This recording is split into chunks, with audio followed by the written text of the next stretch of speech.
This week's episode is a replay of episode 1, where I talk about the vision for this podcast and invite you to be part of the journey with me. Well, welcome everybody. My name's Mark Burlinson, and this is the very first episode of the Communication Mastery podcast. And in our time together, what I want to do is this kind of ribbon-cutting opening episode is to tell you what the vision is for this podcast and why it's going to be helpful to you. Because communication is so vital, but yet so misunderstood.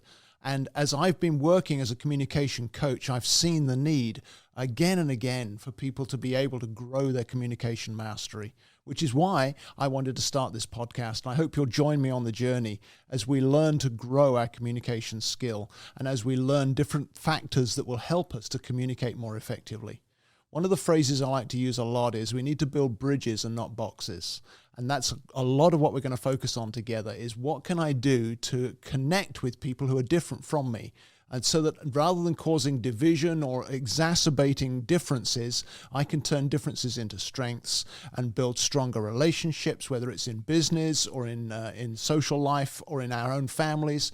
All of those ways we're going to look at what communication can do for us because it's so vital. I love to say that communication is the oxygen of teamwork. And we all know that whether we're working in a team in a business or whether it's a team in some social activity, maybe you've got a social club or a homeowners association, any of those team settings, until we can communicate with one another more effectively, too often we'll miss what the other's trying to say or we'll misunderstand. And then there's all this work involved in trying to get back on track, trying to recover what we lost because we couldn't communicate. I looked up some statistics, and the studies show us that ineffective communication loses us about 1 in every 5 work days in the average business. That's a terrible thing to have happen. 75% of business leaders said that they've experienced the cost of ineffective communication. They and their team spend way too much time resolving communication issues and misunderstandings. The consulting firm McKinsey did a study, and they said that during the great attrition, the great resignation that came after the pandemic, most of it stemmed from a great disconnect. People were leaving because they didn't feel connected to the teams they were working with. That's a terrible thing to happen, and I want to do something to change that. And I'm glad that you're listening to this so that you can be part of that movement too. When we've been looking at remote work, that just highlights any deficiencies in our communication skills. But I've got a lot of stuff to show you that will help us, even in remote settings, to be able to communicate more effectively. Because effective communication is what really drives both business value, but also I work a lot with nonprofits, and their mission is so often dependent on how well they can communicate. And so I've got things I want to show you as we go into future episodes of how we can build our communication skills. I saw a study that said that 89% of business leaders said that communication is one of the most underrated professional skills. And when I work with businesses, the reaction I get most of the time is, hey, I can use this at home as well. And so I see a double help in this focus in the Communication Mastery podcast, where you'll learn something you can use in your work life, but you can use it at home as well. And people come back to me again and again and say, you know what, this has made all the difference. Let me tell you a little story. When I first started communication coaching, I realized I'd been asking my wife the wrong question for about 25 years. I would ask her, what do you think about what we are about to decide or some important choice we have to make? And she could never tell me what she thought. And this frustrated the heck out of me because surely she should know what she thinks. But we did this profile together, and I realized that her primary wiring was more a feeling wiring than a thinking wiring. And so when I understood that, I simply changed the question, and I would ask her, what do you feel about this? Or how do you feel about this? And straight away, she can tell me the answer now. It's made all the difference. That's about 10 years ago now, but our marriage has been so much stronger as a result of that. Imagine what that could do for you, whether it's at work or at home or in your friend circle, if you knew how to connect with the people you're trying to connect with more effectively and more deeply. One more statistic that I wanted to show you. There was a study done by the firm Harris for Grammarly. You may have seen the Grammarly app on the internet that you can use to improve your writing. Well, Harris did a study for them called The State of Business Communication.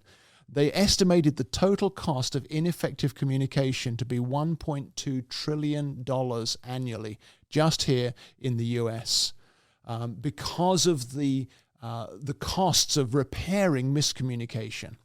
And if you think in your own life, when you have a relational disconnect with somebody, always asking, what went wrong? How did I mishandle that? What could I have done better? And so together we're going to look at ways in this podcast that you can learn not just the art of communication, but the science as well, because there is a science to it. And when we can grasp the science, that gives us the tools we need to be able to communicate more effectively with one another. I'm all about that because I want people to know that they can build bridges and not be separated. Communication doesn't have to be mysterious. It doesn't have to be out of reach. Even if you've experienced misunderstanding in all kinds of settings, even if you find communication difficult, we can help as we look forward together here, because we're going to take one or two things each month, one or two podcasts each month, each one with its own specific takeaway that will give you a tool that you can use right away in your own life, in whatever setting it may be. So I hope you'll come with me to do that. I don't want you to feel like you're wasting your time. I want you to feel like you can get easy results quickly by listening to this. We're going to keep it short, less than 30 minutes to each episode. And in between episodes, you can reach me with your feedback, your questions, topics you'd like me to address, that kind of thing. My website is very easy to remember. It's markburlinson.com. And so you can reach me through that on the contact form. Let me know what you think. I'd love to hear from you. So that's our goal for this journey together. Now, so let me give you a takeaway that can help you right away with communication. You're already doing it, in fact, by listening to this podcast. And that is that you can't gain communication mastery on your own. You can't grow your communication skill alone. It's not something you can do simply by watching YouTube videos or reading online. You need to be able to practice with other people. You need someone who can help you. And I'd love to be that person, of course, but you also need someone you can practice with. And so what I want to suggest to you as a practical step first off here is find somebody else that you want to grow communication with. Somebody who will partner with you, that you can learn together, and you can learn some of these things. Share this podcast with them. They can work with you. You can give each other feedback. You can get the benefit of your interaction as you grow your communication mastery, as you increase your communication skills, and as we walk forward together with this. So in the next episode, I want to give you a little bit of the backstory of why I'm doing this and why I'm so passionate about communication. It comes out of my own life story. But for this time, find yourself someone who can accept your mistakes without judgment, someone who will encourage you in your progress.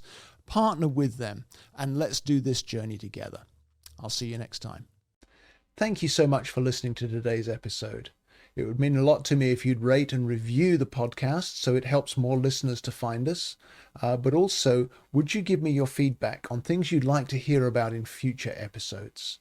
And remember to share the episode with a friend if you see something that would benefit them as well. You can reach me with feedback through my website at markburlinson.com. Just click on the contact button and send me a message. I respond to everyone personally, and I really want to hear from you. So thank you again for listening, sharing, reviewing, and giving me your feedback.